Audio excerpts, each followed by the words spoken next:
Yeah, thanks for coming out. Obviously, another productive bye week. I thought we got a lot of good work in last week. Kind of stayed in a very similar routine than our last bye week. Went Tuesday, Wednesday, Thursday last week, and then got the kids Friday, Saturday off so they can kind of rest and recover. Got back in here Sunday, and then turning our attention now to New Mexico State and an opportunity to get back on the field and kind of get this thing going back in the direction we want it to go. And so we're excited for Saturday. Saturday is going to be senior day. We're going to honor, we believe, 30 seniors. And then before that list comes out, I'll just caution everybody by saying that list is not going to be 100% indicative one way or the other of next year's roster. So as you guys go and make all of your conclusions about that when that list actually comes out, I'll just caution you that I already know of a couple things that will not be exactly what you think they will when you see that list. And so just be careful with that. And so, but anytime you have senior day, that's always a special day, special opportunity, and you want to send those guys out the right way. And so back to work and have a great week and get ready for a big Saturday night. And so from there, I'll kind of open it up to questions. Third row on the left. Coach, obviously through 8 games, Le'Veon Moss, Amari Daniels, you had about 5 more carries per game than Daniels did. Do you see the same type of flow with E.J. Smith there, or how do you see that going? Is it going to be Daniels more of a workhorse back in that situation? Yeah, I think, again, we continue to talk about this. I continue to try to be vague as you try to get me to give away the game plan. But, yeah, I think we're going to, a lot of things are on the table. I think we've got to, obviously, losing Le'Veon's a big loss. That's a lot of touches. We're going to have to figure out the right way to handle that. And I think there's a lot of different opportunities and options for us to go about it. Amari is certainly one. EJ is certainly one. There's other ways that we can do that. We can throw the ball more. There's other people we can use. And so I think all of that is very much on the table moving forward. But I think just the way we look at it is, we've got to replace a lot of production, and I don't think you can replace it the same way. I don't think we certainly don't have a back that's going to step in and be what Le'Veon is to kind of go along with what we had from Amari and what we had from EJ already. And so we just got to figure it out. A big part of it's going to fall on Amari, and then we'll see where the rest of it goes. Down front, Brent and Travis. How nice is it for you when you feel like that special teams is pretty squared away for you, talking about punter, kicker, and snapper even as well, in terms of not really having to concern yourself? I'm not even the knock-on-wood guy. Could you set it up any worse? Man. We are very happy with how those guys are playing. No, listen, they've had really productive years. Tyler's been a weapon. I think Randy certainly quietly, maybe a little bit more quietly than Tyler through the beginning of it, but then jumps into the last game and makes 2 50-yard field goals and has really gotten into a good rhythm. And then, Jacob and I joke about it all the time. The best thing you can be as a long snapper is unknown. Because that means nobody's asking because the snaps are on time and they're where they're supposed to be from an accuracy standpoint. And so certainly through 9 games, those guys have done a really good job of becoming very effective and kind of game-changing type players for us on special teams. And so hopefully they can continue that now that you've put the reporter jinx on them. You're going to love this one too. So Great. Yeah. Here, before you even ask it. When I know no schedule in the SEC is easy, not even close to easy. But when you sized up this schedule, when you took this job, did you say, hey, there's a chance with this setup, and it's played out, to y'all's credit, it's played out that way, that you could really take advantage of what is, I'm not going to say an easy schedule in the SEC, but a pretty forgiving schedule. Well, when you say that, though, here's a unique piece of this because we talk about this, and I think we do this based off brands, not off win-losses. If you look at our combined winning percentage of all of the teams at the top, we have the 3rd hardest schedule of all the teams at the top, and that's 7 or 8 of them. And so, I don't know where the perceived ease. Yeah, the home part for sure. But you know what I mean? We still, I think when you look at the win-loss percentage, when you look at the fact that we're the only team that's played an out-of-conference playoff team, we've had a lot of opportunities at home. That's a big piece of it, for sure. And I think anytime you get those big moments in Kyle, that's an advantage for you, for sure. I'm not stepping away from that at all. It just doesn't feel like an easy schedule. It hasn't felt like an easy schedule. I think anytime you play in the SEC as a coach, the word easy never comes to mind. And so I think what our kids have done is they've gone out into some big moments, into some big opportunities, Missouri, LSU, and played the way you wanted them to keep this thing going in the direction you wanted to. Played in games against Notre Dame and South Carolina, not exactly the way we would have hoped, and kind of eliminated our margin for error. But I think we've managed some pretty big moments. You could see by the primetime games we've played. It's been nice to have a lot of them in Kyle, for sure. Front right. What is about Tyler's game that has stood out to you the most this year? Yeah, I think the thing about him is how he has adapted to punting the way we want him to. Like, there's always a challenge when you have a kid who has as big a leg as Tyler that he just wants to go unleash the ball consistently. And I think his net punt and the lack of return yards because of the hang time and ball placement has been really impressive. And I think when you get into this league, I think, we talk all the time about the talent. I think one of the other things that always jumps out, and certainly has to Coach Dougherty as he's gone through this gauntlet for the first time, like who we're punting the ball to and how dangerous they usually are if you give them space, if you don't hang the ball up the way you need to. And so I think it's been his ability to function within the structure of how we want the punt team to work, because he could just go out and unleash it 60 yards every time without hang time and without us having really a great chance to cover it. He puts it where we need it with the right hang time, with the right distance to really put our net punt where we want it to be. He mentioned the baseball background and I think a quarterback background. Have you seen the arm? Is it pretty as advertised? No, he's begging me for that, and there's zero chance he's ever thrown a football. We'll go second row left, and then Owen. Well, Travis kind of stole my question, but along the lines of trying to find what's next at running back, how beneficial was it to have the bye week to maybe, figure out some of those options, whereas, you could have turned around and played another team like South Carolina? How beneficial was it that the bye actually fell when that occurred? Yeah, I think, it always helps. I think anytime you have more time to prepare for a loss like that, it's better than not. Again, I wish it was enough time to heal. Unfortunately, it's not, and it's not going to be. But we'll have a plan. I'm confident in our offense. I'm confident in Colin. I'm confident in what we're doing. And, we got to score points. Everybody knows that's what we have to do, and so we'll find a way to do it. Second row on the right, Owen, then Cease. Mike, did you sense anything different just in the guys' approach to practice throughout the bye week, or was it just business as usual? No, I think, business as usual, with maybe a little bit of an understanding that the urgency is got to go up. I think everybody in our building understands these opportunities don't come along all the time. We have a special chance where we're at this point in the season and we control everything. You certainly want to take advantage of those opportunities when they present themselves. And so, I think business as usual, but with maybe a little bit of a heightened sense of urgency that we don't have any margin and we got to go. It's time to go. I know you're not giving away the game plan, as you say, but I just wonder, do y'all feel like you have to or that you need to incorporate more your quarterback, whoever it is, especially if it's Marcel, into the running game than maybe previously? I'm going to see if I can figure out a different way to answer this question. I think what we've got to do is we've got to figure out how to replace Le'Veon and all of his carries and all of his yards. That is certainly an option. I think we've utilized Marcel and his legs.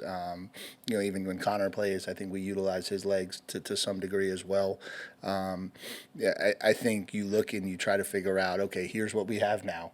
How are we going to effectively move the football? And I think that's when we talked all the way back to why Colin and what are you looking for in an offensive coordinator. It was always about utilization of personnel.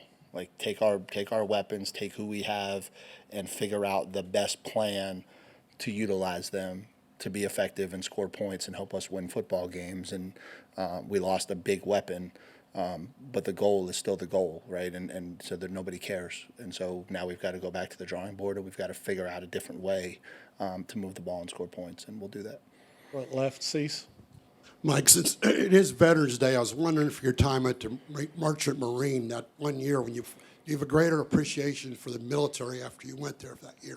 Yeah, I have a tremendous appreciation for the people who serve that allow us to live the life that we live. I think we talk a lot about that in this building, how blessed we are. We get to spend our lives in a game, chasing our dreams. Our students are very blessed, our student athletes, for what they get to do, what they have. Certainly the Merchant Marine Academy at a very young age played a role in that, but I just think it's just part of that humility we want in our program, to understand some of those big picture things like that. And so, when you have opportunities to talk about it, we certainly try to take advantage of them. Go back to the right, Chip. Mike, you alluded to this a little bit last week, but coming off a game in which you didn't tackle very well versus this time of year where there's lots of bumps and bruises, you don't want to injure people in practice. How do you walk that line? Yeah, I think a lot of how it's funny. A lot of how you tackle is body position, approach, footwork. This is really the first time in a long time I've seen the contact point let me down as much as it did in that game. And so I think you do some creative things to reemphasize target. You can't go out there and do Oklahoma drills. That's not the best approach in week 11, but I think you certainly find ways to reemphasize target in indie work, in drill work, in isolated situations, so that the approach stays the same, the body control gets a little bit better, and then the target area on the finish needs to improve tremendously in order for us to successfully get people on the ground. And so I think it's just maybe a refocus and a reemphasis of some of those base fundamentals that you really want to harp to make sure that you get that improved and fixed. Fourth row on the left, Rob. Howdy, Coach. Howdy. So you spend most of your waking hours preparing. On a bye week Saturday, did you get a chance to watch Bama and LSU or Ole Miss and Georgia, and what were your thoughts? I watched a lot of New Mexico State. I watched a little bit of Auburn, a little bit of UT.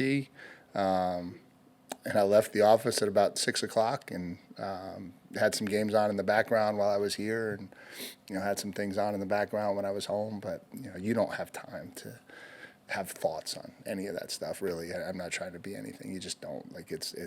I'm worried about us beating New Mexico State, and that's really all I'm focused on, and try to make sure we do that. Go back behind the lights on the right. Coach, just talking about the increased urgency as the season winds down, how do you kind of ratchet up the intensity while also maintaining, I guess, sort of the process-oriented thinking to where, to use a baseball analogy, you want to kind of go about your at-bats the same, whether it's the bottom of the ninth or in the fifth or whatever? Yeah, I think it's a little bit like how we talk about big games, right? Like there's a process that allows for success, and you have to understand what that process is, and you got to stay true to that process at all times. But there's also an understanding that this is a little bit different, right? And how you control your emotions through that, how you control your energy through that, how you just emphasize how special the opportunity is that we have in front of us, and we want to take advantage of it. And I think all of that drives the daily preparation to be higher, the daily routine, the daily performance to be higher is what you're trying to get accomplished. And I think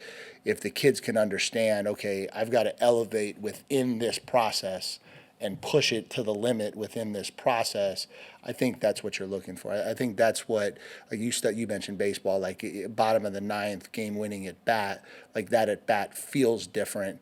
You have to be aware of it, and then how you enhance your process, the breathing, the fundamentals, the mechanics to function in that moment, right? I think that's what you're trying to get accomplished.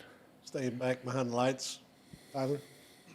Like, is Jalen Henderson, is he kind of still hurt, or would he be available in a game like this? He is still hurt. We're hopeful that we get him back here soon, but as of right now, he's still injured.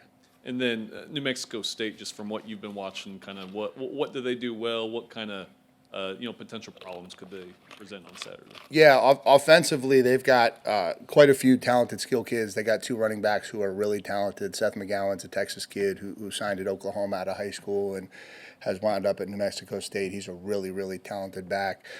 The other back, number 4, is a really talented back. He runs really physical and really hard.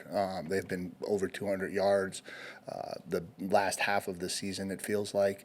I think they're trying to find their way at quarterback, but they've got 2 really talented wide receivers, one in the slot, one in the outside, and both of those kids have the ability to make plays. And so I think that part of it is a challenge. Defensively, they're very multiple. They get in and out of 3 down, 4 down. They play a lot of different coverages, and so they're going to challenge us to identify fronts, identify pictures, and make sure that we're operating at the level we need to operate. Staying back behind the lights, Donna. Coach, you've been with Coach Dougherty. He's been with you for a few years. Just when it comes to special teams, not everybody hires a special teams coordinator. What specifically about him has made him so successful? Just seems like everywhere he's been. Yeah, I think it started. That was what we noticed when we hired him, and so as we were kind of going through the process at Duke and looking for guys, he was a guy that came extremely well recommended and had so much success at Ball State with his special teams units. And then, ironically, we did his interview. I was bedridden with COVID here in College Station while he was in Durham. So we interviewed via Zoom to get him the job at Duke, just in an ironic twist of fate. But he just was really impressive with his command of fundamentals, what he wanted schematically, how he had a lot of different options and how he was going to attack things. Thought we were really multiple in our punt scheme, thought we were really multiple in how we come after punt block. And so just was really impressed with that. And then I thought he had a really good for a guy who I think probably always envisioned himself as being a defensive linebacker coach, probably had a really good feel for the fundamentals of snapping, kicking, and holding, or snapping, kicking, and punting. And so when you combined all of that together with kind of that same blue collar grit that I think you guys have figured out that I like a lot in our program, kind of made it the right fit for us. To the left, third row, Tyler. Kind of building off of Rob's question, when you go 2 weeks without playing an SEC game, do you feel like you have to keep up with the standings and see how maybe that impacts y'all's postseason chances? Nope. It's the beauty of the SEC. If we win, we'll be in. If we don't, we won't. It's a real simple recipe for us in this league. Apologies, Luke. Carter, you'll wrap us up.